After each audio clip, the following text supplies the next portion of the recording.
Tá aí a notícia. Você tem acompanhado os protestos aí, né, em relação a Elon Musk. A Tesla perdeu 700 bilhões em valor de mercado nas ações. Agora, o que está acontecendo é exatamente esses casos isolados, né, como o caso do nosso amigo aqui, o Michael Lewis. Esse teve a ideia de pegar um adesivo da suástica nazista e ir lá no carro deixa eu ver o nome da pessoa aqui, o nome do proprietário, Abe Bin Hamel, nome do dono do veículo. Então ele foi lá na Washington Avenue, no Brooklyn, o carro estava estacionado, e o dono do carro, o Abe, ele viu o Lewis lá e colocar o adesivo da suástica. E chamou a polícia. Chamou a polícia e foi atrás do cara. E o cara deu o pinote, deixou o carro dele, esse Lewis aí, esse Michael Lewis, deixou o carro dele e saiu correndo lá pelo Brooklyn. E uma hora e meia depois ele voltou para pegar o carro dele e a polícia estava lá esperando. Claro, a polícia já sabia que ele ia voltar para pegar o carro, né? Pegou e enquadrou o cara. Enquadrou o cara. Ele chamou um advogado. Foram para a delegacia. E aí o advogado alegou, ele disse assim, não, mas ele não teve dano nenhum no carro. Não teve dano nenhum. E acabaram liberando esse Lewis, né? E até gerou uma polêmica sobre o que é um dano, né? Realmente não afetou a lataria do Tesla, lá do Wave. Mas olha, o Wave se sentiu assim, pegando fogo por dentro de raiva. Olha a situação. Mas isso aí não é nada. A gente teve casos de gente que saiu dando tiro na vitrine da Tesla. Teve caso de uma senhora que tacou coquetel Molotov, né, que é aquela garrafinha, né, com combustível dentro, se acende ali num paninho, joga e pau, né? Então, esse tipo de coisa, além de protesto. Um senador americano agora deu uma entrevista dizendo que ele vai se livrar do Tesla dele, né, o senador. Então, o boicote. O Donald Trump arrumou um cara realmente para fazer o trabalho sujo, né? Fazer o trabalho sujo, o trabalho que ele não queria fazer. Porque eu fico pensando, que 300 mil funcionários lá, né? Que ele está pensando em demitir dos funcionários públicos federais. Será que não tem nenhum maluco no meio desses 300 mil aí? Eu acho que dentro de um rol de 300 mil pessoas, é difícil que não tenha um doido, né? Agora imagine se esse doido encontra o Elon Musk em algum lugar aí. Numa concessionária, numa palestra, num teatro. Realmente o que está sendo feito é uma coisa impressionante. E olha, o que chama mais atenção é que ainda não começou o problema financeiro, né? Claro, já existe uma série de circunstâncias, me expressei mal, já existe uma série de circunstâncias adversas. Mas o grande problema, essa é a expressão que eu deveria ter usado, o grande problema não aconteceu ainda, que é a quebradeira do problema econômico. E vai acontecer. E vai acontecer. Não tem como não acontecer. O remédio amargo, eu acredito que é ineficaz, que não vai ajudar muito, porque eu volto sempre a dizer que o problema é outro, o problema é o estilo de vida do americano, a cultura, assim por diante. Então, eu receio realmente que haja um momento que a violência vai aflorar. Tem esses casos isolados, mas ainda não tivemos nenhum enfrentamento maior, uma coisa mais grave. Mas eu não tenho notícia, isso é uma revolução. O que está sendo feito aí é uma revolução, né? Eu não tenho notícia de algo deste tipo que não tenha descambado para a violência. Então essa escolha, essa infeliz escolha do Trump, que eu sempre digo, não precisava ser desse jeito. Não precisava ser desse jeito. Os Estados Unidos não precisavam agir desse jeito. Os Estados Unidos tem caixa, tem lastro, tem ainda ainda tem condições, teria condições de fazer uma transição gradativa. Isso me lembra muito bem uma vez que eu fui para Ibirama, aqui em Santa Catarina, fazer rafting. Aqueles botes infláveis, né, que você entra e vai remando na corredeira. Aí o guia perguntou assim: vocês querem com emoção ou sem emoção? E tudo piazada, né? Com emoção. Com emoção, então nós vamos pelas cachoeiras aí as maiores, né? E o barco pode virar. Pode acontecer, porque é cachoeira alta. Então daí ele começou a dar instrução, que eu acho que tem tudo a ver com essa história dos Estados Unidos aí. Tem uma cachoeira que se chama Quebra-Ossos, olha que nome maravilhoso, né? Quebra-Ossos, então a chance do barco virar é de 90%. Mas, se o barco virar, não tentem voltar nadando, não tentem voltar para a superfície nadando. Deixe que o fluxo da água te leve para baixo, prenda a respiração, e em poucos segundos você vai sair lá na frente, certo? Vai sair lá na frente, tranquilinho. Então o que ele alertou? Ele disse assim, que nadar contra aquele fluxo podia levar a pessoa à morte, e outra coisa podia levar a pessoa a ficar embaixo, asfixiado, e outra embaixo do bote também, né? Também outro problema. Então as duas alternativas eram ruins, né? Uma é ficar ali se debatendo para chegar na superfície, morre, a outra é chegar no bote também, não tem condições de respirar também. Então ele disse o seguinte: tenham calma, mantenham a calma, e vocês vão sair lá na frente. Aí começamos a andar lá no rafting. E aquela gurizada dando risada, né, brincando, direita, esquerda, o cara vai comandando, né? Remo para direita, remo para esquerda, remo para direita, para esquerda, né? Aí chegou a tal da cachoeira Quebra-Ossos. Né? E a visão realmente é impressionante, né? Você enxerga o horizonte e não vê, né, a continuidade do rio. E a corredeira começa a acelerar e de repente aquilo embica, vai para baixo. E joga a gente para tudo quanto é lado.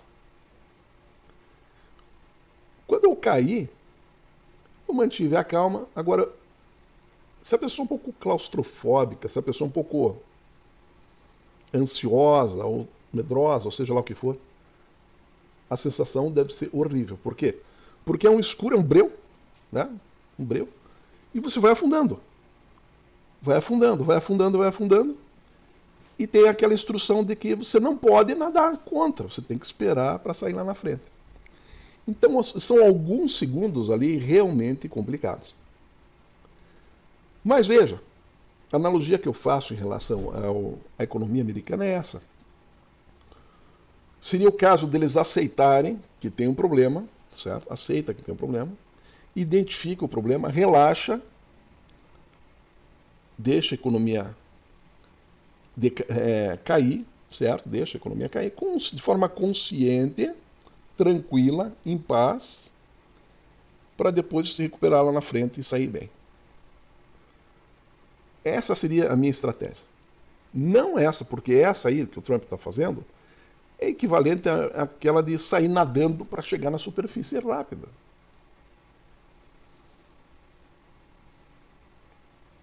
Pode dar certo? Pode, mas a chance é muito pequena. É muito pequena. Então eu identifico aí um grande desafio para o povo americano, que eu volto a dizer. Por enquanto são esses problemas graves para algumas pessoas, mas a grande maioria ainda não sofreu as consequências. Mas percebe-se já. Os corretores de imóveis já têm um decréscimo de 8% nos negócios depois do Trump. E está caindo tudo. Os agentes de viagem, os donos de hotel, não estão deixando de receber os canadenses, né? Então já existe aquele... Enxerga-se no horizonte uma tempestade, mas não chegou a tempestade ainda. Então na hora que chegar a tempestade, aí eu quero ver. Aí eu quero ver. Tomara que não chegue. Tomara que não chegue. porque qualquer tipo de situação dessa não agrada aos olhos de uma pessoa que seja sensata, né? Eu acredito que os Estados Unidos é um império em declínio, com certeza, com certeza. Não tem como fugir disso, com certeza, mas poderia ser um declínio tranquilo, em paz, uma aceitação tranquila e com um planejamento de lá na frente sair. Provavelmente essa atitude aí de aceitar o declínio iria levar os Estados Unidos a passar por um período aí de 20, 30 anos talvez, de reestruturação e recuperação. Mas é viável e não colocaria a vida de muita gente em risco. Agora, essa situação aí, a agressiva, sem sentido, sem estratégia, forte, abrupta, é uma disrupção muito forte. É uma disrupção muito forte. Você pega o cara, bota ele na UTI e já vai cortando. Nem avisa o cara o que ele tem. É essa sensação que o canadense está tendo, por exemplo. Então eu percebo que o desafio é grande, agora eu fico pensando no Elon Musk. Será que esse cara vai ter sossego para o resto da vida dele? Eu acredito que não. Eu acredito que não. Tudo bem que perdeu 700 bilhões, mas ainda vale 700 bilhões. Muito mais do que as montadoras, todas as outras juntas. Vê se pode um negócio desse. Então, na verdade, quem está perdendo não é ele, né? Quem está perdendo é o investidor. Esse sim. Esse sim está se descabelando. Né? Porque, veja bem, vamos supor que eu tivesse aí $1 trilhão na conta. Você acha que meu padrão de vida ia mudar se de $1 trilhão eu passasse a ter $100 milhões? Eu vou perder 90%, por exemplo. 90%. Não muda nada. Uma vez uma repórter chegou para um cara, o mais rico do mundo, não lembro, se não é um livro antigo, e perguntou para ele assim, como que é ser o homem mais rico do mundo? Daí ele disse, filha, vou te dizer uma coisa, eu não consigo calçar 2 pares de sapato ao mesmo tempo. Você está compreendendo? Então chega num nível de riqueza ali que não adianta, o cara não vai ser mais feliz se ele tiver mais 100 milhões, mais 200 milhões, mais 300 milhões. Não afeta a felicidade. O que afeta a felicidade é o cara ganhar um salário mínimo e correr o risco aí de perder a carteira, perder o dinheiro, ou ser assaltado, né? Ou ter uma despesa que não foi prevista. Aí R$10, R$20, R$50 faz muita diferença.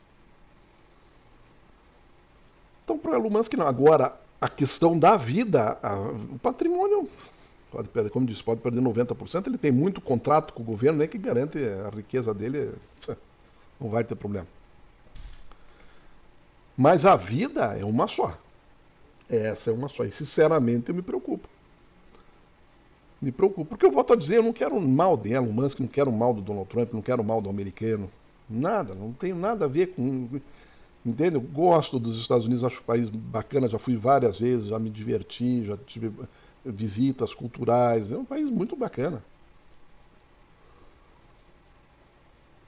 Então, é ruim, sabe? É ruim ver uma situação dessa acontecendo. Uma situação que não precisava acontecer. Não precisava acontecer. Esse que é o pior, não precisava acontecer. Agora, realmente, o Trump, além de ser um cara mimado, né? Filhinho de papai, ele sabe disso. Não vai se ofender. Esse vídeo ele não vai ver. Mas mesmo que ele veja, ele não vai se ofender porque ele sabe que é mesmo. Um playboyzão, playboy americano, tá? Ele sabe disso. Além disso, ele está enlouquecido. Não sei se foi aquele tiro na orelha que ele tomou, provavelmente aquilo tenha mexido muito com ele. E daí o cara pensa, sabe uma coisa? Eu já morri. E ele deu uma declaração outro dia que ele disse assim, eu sobrevivi àquele tiro porque eu tenho uma missão divina. Quando começa a colocar essas questões no meio, essas crenças no meio, tem que tomar muito cuidado. Muito cuidado. Então eu vejo assim com uma certa apreensão. Né? Certa apreensão. Os caras estão construindo bunkers. O Zuckerberg fez lá um bunker lá, com 1 bilhão ele gastou. Sei lá quantos anos que o cara consegue viver lá dentro daquele bunker lá. O mundo pode explodir, mas ele vai viver não sei quantos anos lá, vai baixar o nível de radiação das bombas atômicas, assim por diante. Então acho que é por isso que o Trump também ficou amigo desses caras, porque qualquer coisa ele vai para o bunker do Zuckerberg. O fato é que eu vou falar sempre isso. O mundo precisa se unir e dar um basta, estabelecer uma linha, né, um limite para isso aí que está acontecendo. E não tem outro jeito, é só o mundo se unindo, né? É só o mundo se unindo, os adultos, né, se entenderem e estabelecerem as estratégias. E se todos estiverem com o mesmo objetivo, basta um barrar o fornecimento de uma coisa, por exemplo, como o café, que eu já havia falado. Basta um deixar de fornecer café para os Estados Unidos já é suficiente para gerar uma confusão danada lá dentro. Expor a fragilidade dos Estados Unidos. Basta uma coisa dessa. Mas para isso, para que tenha essa atitude, tem que haver uma amarração, tem que haver um comprometimento, tem que haver, sabe? O Trump precisa saber que existe uma equipe do outro lado. Não existe um líder. Porque o líder elimina o líder, né? E aí como é que fica? Não precisa ter um líder. Precisa ter um grupo.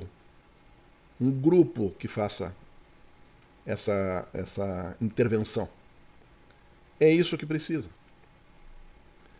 Bom, nos próximos dias aí a gente vai ver mais alíquotas entrando, mais, né, mais cortes lá nos funcionários, né, e vamos também ter o resultado de inflação aí, né? Vamos ver como é que vai repercutir a inflação. A expectativa de inflação é uma expectativa muito alta do povo americano em relação à inflação. E veja, não é só essa questão. O mundo tem aí situações climáticas graves. Graves. E para mim é por isso que ele quer anexar o Canadá, por isso que ele quer anexar a Groenlândia, né? Ele precisa de território frio. Até mesmo para ter um grande deslocamento de pessoas devido ao aquecimento global que eles não estão dispostos a resolver. Eles querem achar uma solução fácil, que é anexar países que tenham clima frio, né? Porque você sabe, a Groenlândia está derretendo. Então a área habitável está cada vez maior. Né? Cada vez maior. O Canadá é um dos maiores países do mundo aí. E tem muita área fria. E ainda não habitável. Porque a população do Canadá é menor, né? E a extensão de 10 milhões de quilômetros quadrados, acho. É grande o Canadá. A Rússia já não tem esse problema, porque tem uma extensão enorme lá de área, que é considerada extremamente fria, mas com aquecimento global isso é normal. Então é essa questão de segurança nacional aí que o Sr. Donald Trump fala, né? Por que é o Canadá? Será que é tão importante? É importante sim. Por quê? Porque esse cara está pensando em soluções de combater o problema do clima, em soluções de combater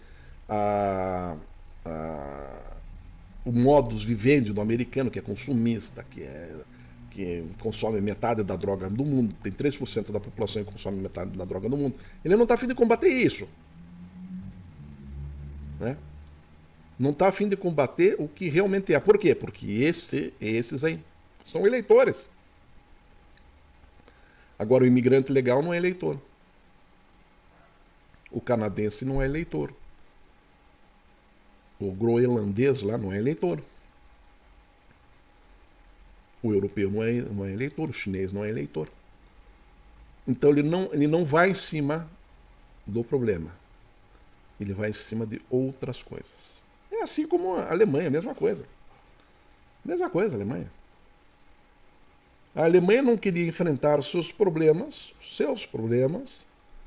e resolveu apontar o dedo para o judeu, para o negro, para o deficiente, né?